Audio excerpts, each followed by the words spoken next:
We need a way in order to measure the speed of our chemical reactions. And so one way that we measure it is through the rate.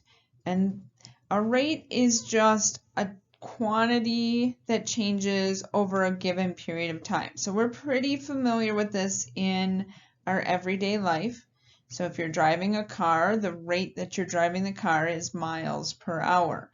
It's the distance that you travel divided by a certain amount of time, so miles in 1 hour.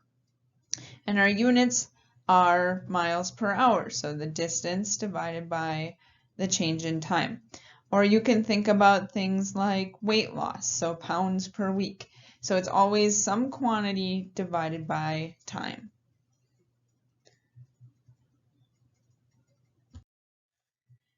If we're talking about chemical reactions, we're going to have to use units that make sense for chemical reactions. So we measured the quantity as a concentration of our reactants. And if we're looking at reactants, that quantity is going to decrease. So as the reactants get used up, their concentration decreases over a certain amount of time. If we're looking at the products, then our concentration increases over a given period of time.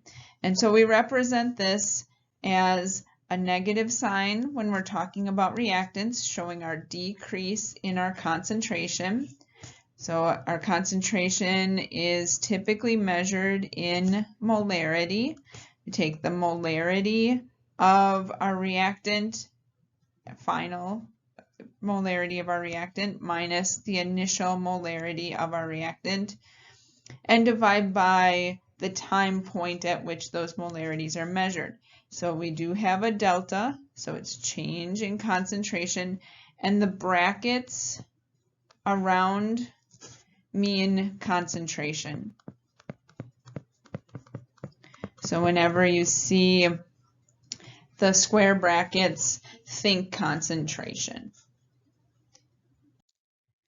When looking at a chemical reaction, and our example reaction that we're going to look at is hydrogen plus iodine forming hydrogen iodide. And we can look at how that concentration changes over time.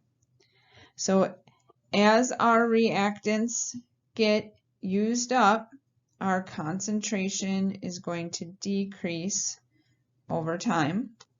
As our products are made, the concentration is going to increase over time. And if we want to calculate the rate, we can pick 2 points along our graph in order to do our calculation. Now, we can pick any 2 points. However, the closer our points are to each other,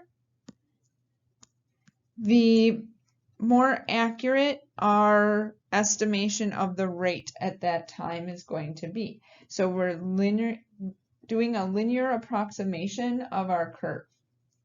As we decrease the distance between the points on the curve, our rate gets even more accurate.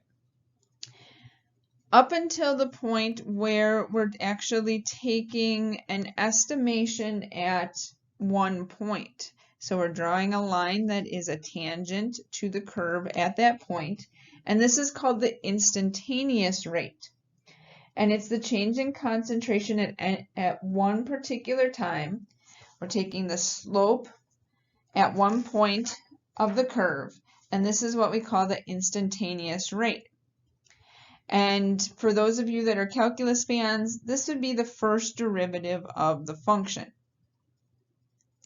So average rate is taking it at any 2 points along the curve, and instantaneous rate is taking it just at 1 point. The change in our concentration divided by our change in time. Now, as you may have noticed, that our curve starts to flatten out as time goes by. And the reason for this is because it's slowing down because the concentration of our reactants is decreasing. As they get used up, it's harder and harder for the molecules to find each other to react. At some point, that reaction is going to stop either because the reactants completely run out or we've reached equilibrium.